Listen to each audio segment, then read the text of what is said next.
അഭിഷേക പൂന്തിരയായി അനുതാപ പൂങ്കതിരായി അലിവിന്റെ തേന്മഴയായി ഒഴിയുകയായി സന്ധ്യാവചനങ്ങൾ സന്ധ്യാകിരണങ്ങൾ സന്ധ്യാവചനങ്ങൾ സന്ധ്യാകിരണങ്ങൾ.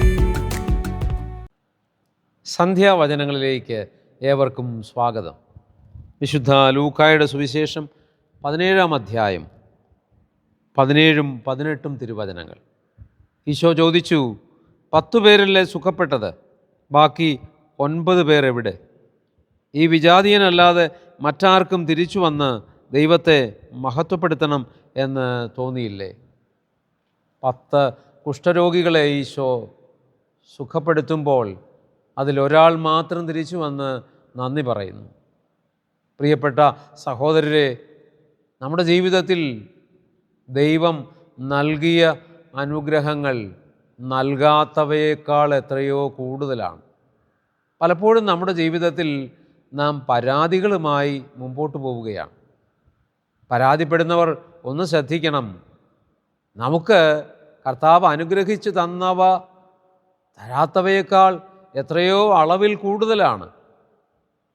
അതുകൊണ്ട് നമ്മുടെ ജീവിതത്തിൽ വീണ്ടും വീണ്ടും അനുഗ്രഹങ്ങൾ ലഭിക്കാനുള്ള വഴി നാം കണ്ണു തുറന്ന് നമ്മുടെ കഴിഞ്ഞകാല ജീവിതത്തിലേക്കൊന്ന് നോക്കുക എന്നതാണ്.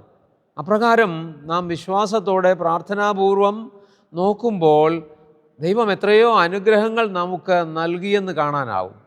അതുകൊണ്ട് വീണ്ടും വീണ്ടും നിനക്ക് അനുഗ്രഹങ്ങൾ വേണമോ? ഒറ്റ കാര്യം ചെയ്താൽ മതി. കഴിഞ്ഞുപോയ ജീവിതകാലത്ത് ദൈവം അനുഗ്രഹങ്ങൾ തന്ന നിമിഷങ്ങളെ ഓർത്ത് ദൈവത്തെ സ്തുതിക്കുക, നന്ദി പറയുക.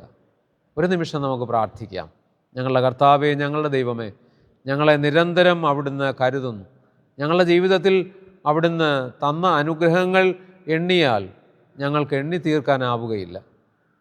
ഞങ്ങൾക്ക് വേണ്ടി എപ്പോഴും പ്രാർത്ഥിക്കുന്ന പരിശുദ്ധ അമ്മേ മാറിയ ഔസേപ്പിതാവേ, സകല വിശുദ്ധരെ മാലാഖമാരെ ഞങ്ങൾക്ക് വേണ്ടി പ്രാർത്ഥിക്കണമേ. ആമേൻ.